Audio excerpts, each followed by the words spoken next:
श्री स्वामी समर्थ. जय जय स्वामी समर्थ. तुम्हा सर्वांचं पुन्हा एकदा अगदी मनापासून आपल्या या नवीन व्हिडिओमध्ये मी स्वागत करते.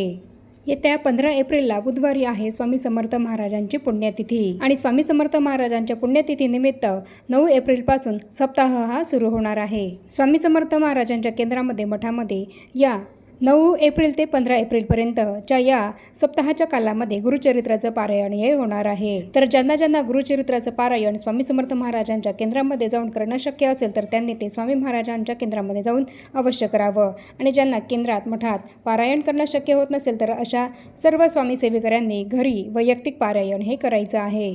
स्वामी समर्थ महाराजांच्या केंद्रात दत्त जयंतीनिमित्तानं आणि स्वामी पुण्यतिथीनिमित्तानं गुरुचरित्राचं पारायण हे केलं जात असतं. तसंच याच काळामध्ये अखंड नाम जप यज्ञ सप्ताह हा सुद्धा सुरू होत असतो आणि या काळामध्ये प्रहर सेवा ही सुद्धा स्वामी महाराजांच्या केंद्रामध्ये 24 तास केली जात असते. त्याचप्रमाणे वेगवेगळे यागसुद्धा स्वामी महाराजांच्या केंद्रामध्ये या 7 दिवसांच्या काळामध्ये होत असतात. तर तुम्हाला या सेवांपैकी ज्या सेवा या करता येत असतील स्वामी महाराजांच्या केंद्रामध्ये जाऊन तर तुम्ही त्या सेवा या 7 दिवसांच्या कालामध्ये नक्की करण्याचा प्रयत्न करा. यामुळे तुम्हाला स्वामी कृपा ही नक्की प्राप्त होईल आणि तुमच्या सर्व इच्छा मनोकामना स्वामी महाराजांच्या कृपेने नक्की पूर्ण होतील. स्वामी पुण्यतिथीनिमित्त गुरुचरित्राचं पारायण सर्वांनी केलं पाहिजे. पण बऱ्याच स्वामी सेवेकरांना मनामध्ये इच्छा असून सुद्धा जॉबमुळे किंवा इतर काही कारणांमुळे गुरुचरित्राचं पारायण करणं हे काही शक्य होत नाही. स्वामी पुण्यतिथीनिमित्त स्वामी महाराजांची काहीतरी सेवा ही तर मनापासून करायची असते, पण गुरुचरित्राचं पारायण हे तर करायचं असतं. पण गुरुचरित्र पारायण करायला एका दिवसाला जवळजवळ 2 तासही लागत असतात आणि प्रत्येकालाच जॉबमुळे म्हणा किंवा इतर काही कारणांमुळे इतका वेळ देणं काही शक्य होत नाही. वेळेअभावी गुरुचरित्राचं पारायण करणं प्रत्येकालाच शक्य होत नाही. मग अशा वेळेस ज्यांना स्वामी समर्थ महाराजांच्या पुण्यतिथीनिमित्त गुरुचरित्राचं पारायण करणं हे शक्य होणार नाही तर अशा सर्व सेवेकरांनी स्वामींच्या पुण्यतिथीनिमित्त कोणती 5 मिनिटांची अत्यंत प्रभावी अशी ही सेवा करायची आहे की जिला कुठलेच नियम नाही, कुठल्याच अटी नाहीत, की जेणेकरून आपल्याला गुरुचरित्राचं पारायण केलं नाही तरीसुद्धा गुरुचरित्राचं पारायण केल्या इतकंच फळ हे मिळेल आणि स्वामी कृपा ही आपल्याला प्राप्त होईल. तसंच काहीतरी सेवा आपल्या हातून घडली यामुळे आपल्या मनालासुद्धा मानसिक शांतता आणि समाधान मिळेल. तर अशी कोणती स्वामी समर्थ महाराजांच्या पुण्यतिथीनिमित्त आपण अगदी 5 मिनिटांची प्रभावी सेवा करायची आहे याबद्दलची संपूर्ण महत्त्वाची माहिती मी तुम्हाला आपल्या आजच्या या व्हिडिओमध्ये देणार आहे. आणि म्हणून ही महत्त्वपूर्ण माहिती जाणून घेण्यासाठी तुम्ही हा व्हिडिओ कुठे स्किप न करता शेवटपर्यंत पूर्ण बघा. स्वामी महाराजांच्या पुण्यतिथीनिमित्त बऱ्याच जणांना गुरुचरित्राचं पारायण हे तर करायचं असतं, पण वेळेमुळे जॉबमुळे किंवा सांसारिक काही इतर अडचणींमुळे किंवा घरामध्ये लहान मुलं असल्यामुळे आणि तसंच गुरुचरित्राचे नियम पाळणे हे त्यांना शक्य होत नसल्यामुळे गुरुचरित्राचं पारायण हे काही त्यांना करता येत नाही. मग अशा वेळेस अशा सर्व सेवेकरांनी स्वामी महाराजांच्या पुण्यतिथीनिमित्त या 7 दिवसांमध्ये अगदी 5 मिनिटांची ही प्रभावी सेवा करायची आहे, जेणेकरून 7 दिवसांमध्ये केलेल्या या सेवेमुळे त्यांना स्वामी समर्थ महाराजांची कृपा ही प्राप्त होऊन तुमच्या घरामध्ये सुख शांती समृद्धी ही महाराजांच्या कृपेने नांदेल आणि तुमच्या आयुष्यातील सर्व अडचणी संकट दुःख दूर होऊन सर्व इच्छा मनोकामना पूर्ण होतील. चला तर मग आपण आपल्या आजच्या या व्हिडिओला सुरुवात करूया आणि अशी कोणती 5 मिनिटांची प्रभावी सेवा आपल्याला स्वामी महाराजांच्या पुण्यतिथीनिमित्त करायची आहे याबद्दल माहिती जाणून घेऊया.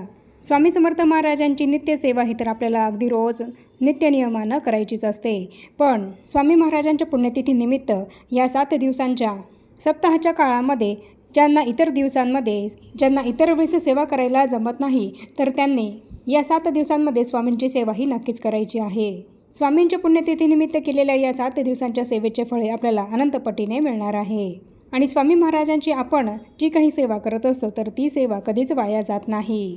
तसं तर आपण स्वामी समर्थ महाराजांच्या पुण्यतिथीनिमित्त गुरुचरित्राचं पारायण हे केलंच पाहिजे, पण प्रत्येकालाच गुरुचरित्राचं पारायण करणं हे काही शक्य होत नाही. तुम्हालाही जर गुरुचरित्राचं पारायण करणं शक्य होत नसेल तर तुम्ही सप्ताहाच्या या काळामध्ये स्वामी महाराजांच्या पुण्यतिथीनिमित्त अत्यंत प्रभावी अशी 5 मिनिटांची ही सेवा करायची आहे.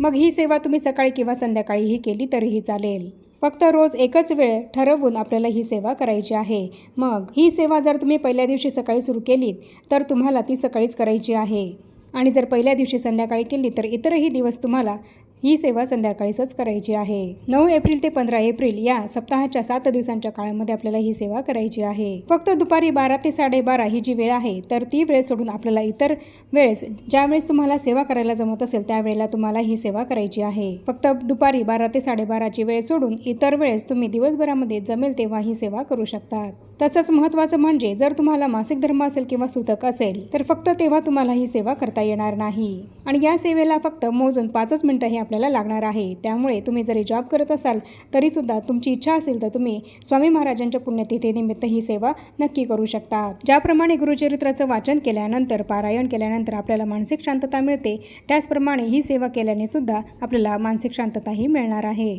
तर स्वामींच्या पुण्यतिथी निमित्ताने आपल्याला 5 मिनिटांची कोणती प्रभावी सेवा करायची आहे तर यामध्ये आपल्याला स्वामी महाराजांची आरती ही 9 एप्रिल ते 15 एप्रिल या 7 दिवसांमध्ये अगदी रोज न चुकता करायची आहे. मग तुम्ही सकाळी करू शकतात किंवा संध्याकाळी सुद्धा करू शकतात. स्वामी समर्थ महाराजांचा फोटो किंवा मूर्ती ही आपल्या प्रत्येकाच्या देवघरामध्ये असतेच आणि म्हणूनच देवघरासमोर स्वामी समर्थ महाराजांच्या फोटोसमोर किंवा मूर्तीसमोर बसून आपल्याला या 7 दिवसांमध्ये स्वामी समर्थ महाराजांची आरती ही न चुकता रोज करायची आहे. मग ही आरती तुम्हाला सकाळी करायला जमत असेल तर तुम्ही सकाळी करू शकतात किंवा संध्याकाळी जमत असेल तर संध्याकाळी सुद्धा करू शकतात. आणि जर तुम्हाला सकाळी आणि संध्याकाळी अशा दोन्हीही वेळेस जर स्वामी महाराजांची आरती या 7 दिवसांमध्ये करायला शक्य असेल तर तुम्ही त्याप्रमाणे सुद्धा स्वामी महाराजांची आरती या 7 दिवसांमध्ये अगदी रोज दोन्ही वेळेस करू शकतात. त्याचप्रमाणे या 7 दिवसांमध्ये स्वामी समर्थ महाराजांची तुम्ही आरती कराल तर तेव्हा तुम्हाला स्वामी समर्थ महाराजांना नैवेद्य हा दाखवायचा आहे. तर हा नैवेद्य आपल्याला काय दाखवायचा आहे तर आपण आपल्या घरामध्ये जो सात्विक स्वयंपाक हा बनवलेला असेल तर त्या स्वयंपाकाचाच नैवेद्य आपल्याला स्वामी समर्थ महाराजांना या 7 दिवसांमध्ये आरती करताना दाखवायचा आहे. हा नैवेद्य आपण स्वामी समर्थ महाराजांना आरती करण्यापूर्वी दाखवायचा आहे आणि हा नैवेद्य दाखवल्यानंतर आपण स्वामी समर्थ महाराजांची आरती ही आपल्या घरातील सर्व सदस्यांनी मिळून करायची आहे. फक्त हा नैवेद्य शुद्ध शाकाहारी असला पाहिजे. मांसाहारी पदार्थांचा नैवेद्य चुकूनही स्वामी महाराजांना तुम्ही दाखवू नका. आणि त्याचप्रमाणे या 7 दिवसांमध्ये चुकूनही तुम्ही तुमच्या घरामध्ये मांसाहार हा करू नका. आणि जर तुम्हाला रोज स्वयंपाक बनवून स्वामी समर्थ महाराजांना नैवेद्य दाखवणं शक्य नसेल तर मग तुम्ही खडी साखरेचा किंवा फळांचा नैवेद्य दाखवून जरी स्वामी महाराजांची आरती केली तरीही चालेल. नित्यसेवेमध्ये स्वामी समर्थ महाराजांची सकाळची आणि संध्याकाळची आरतीही दिलेली आहे तर तिथे बघून तुम्ही या आरत्या म्हणू शकता.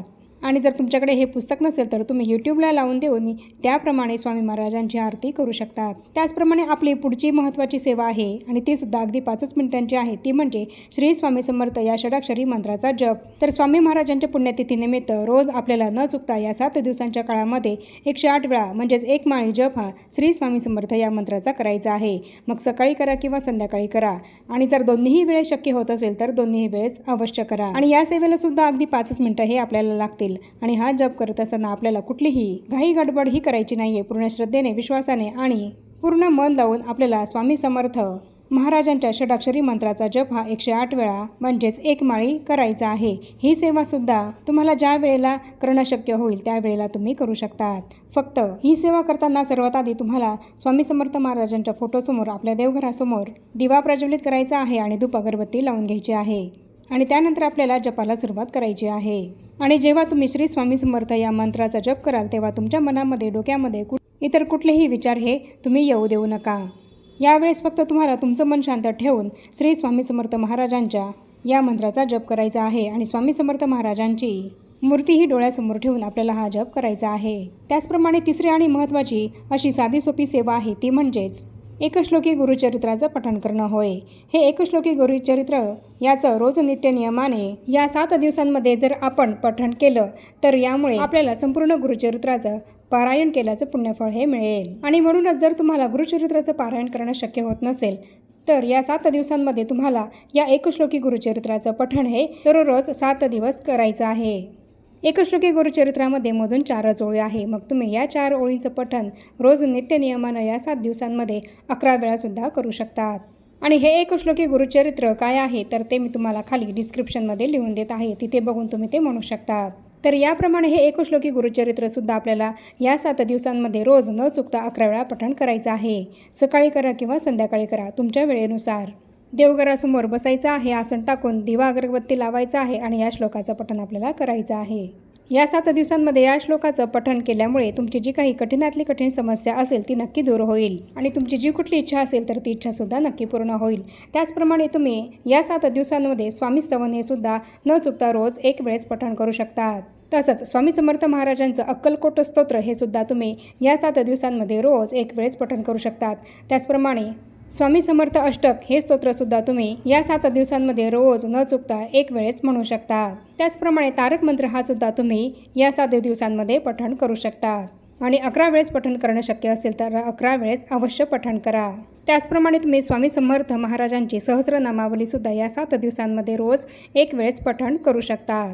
तर याप्रमाणे तुम्ही या सगळ्या सेवा स्वामी समर्थ महाराजांच्या पुण्यतिथीनिमित्त या 7 दिवसांमध्ये जर तुम्हाला गुरुचरित्राचं पारायण करणं शक्य होत नसेल तर अवश्य करायच्या आहेत। या सेवा केल्यानंतर तुम्हाला तुमच्या मनामध्ये तुमची जी कुठली इच्छा पूर्ण व्हावी असं तुम्हाला वाटत असेल तर ती इच्छा मनोकामना तुम्हाला स्वामी महाराजांना सेवा केल्यानंतर आपले दोन्ही हात जोडून सांगायचे आहे। स्वामींच्या कृपेने या सेवा केल्यानंतर तुमची ती इच्छा नक्कीच पूर्ण होईल। या सगळ्याच सेवा करा असं मी तुम्हाला सांगणार नाही। या सगळ्या सेवांपैकी तुम्हाला जी सेवा करणं शक्य होत असेल तर ती सेवा तुम्ही स्वामींच्या पुण्यतिथीनिमित्त या 7 दिवसांमध्ये अवश्य करा। आणि याच्या काही सेवा आहेत तर त्या सेवा आपल्या घरातील कोणतीही व्यक्ती करू शकते। अगदी लहान मुलंसुद्धा या सेवा करू शकतात आणि या सेवा केल्याने तुमच्या आयुष्यातील संकट, दुःख, दारिद्र्य, तुमच्या जीवनातील सांसारिक अडचणी, समस्या नक्की दूर होतील। त्याचप्रमाणे तुम्ही स्वामी समर्थ महाराजांच्या सप्ताहानिमित्त केंद्रामध्ये मठामध्ये होणाऱ्या प्रहर सेवेमध्ये सुद्धा सहभागी होऊ शकतात। यामुळे सुद्धा तुम्हाला गुरुचरित्राचं पारायण केल्या इतकंच पुण्यफळ हे मिळणार आहे। तर याप्रमाणे मी ज्या काही सेवा तुम्हाला सांगितल्या आहेत तर त्यापैकी तुम्हाला जमेल ती सेवा तुम्ही अवश्य या 7 दिवसांच्या सप्ताहाच्या कालावधीमध्ये स्वामींच्या पुण्यतिथीनिमित्त अवश्य करून बघा। तुम्हाला सुद्धा या सेवा केल्याचा अनुभव हा नक्की मिळेल आणि तुमच्या मनाला शांतता आणि समाधानसुद्धा अवश्य मिळेल। आणि आता या छोट्याशा माहितीसह आपण आपला आजचा हा व्हिडिओ इथेच थांबवूया।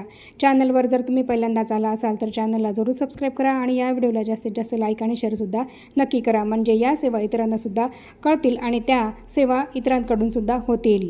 आणि आजचा हा व्हिडिओ इथेच थांबवून आपण भेटूया पुन्हा अशाच नवीन एका माहितीपूर्ण आणि महत्त्वपूर्ण व्हिडिओसोबत। तोपर्यंत सर्वांना श्री स्वामी समर्थ।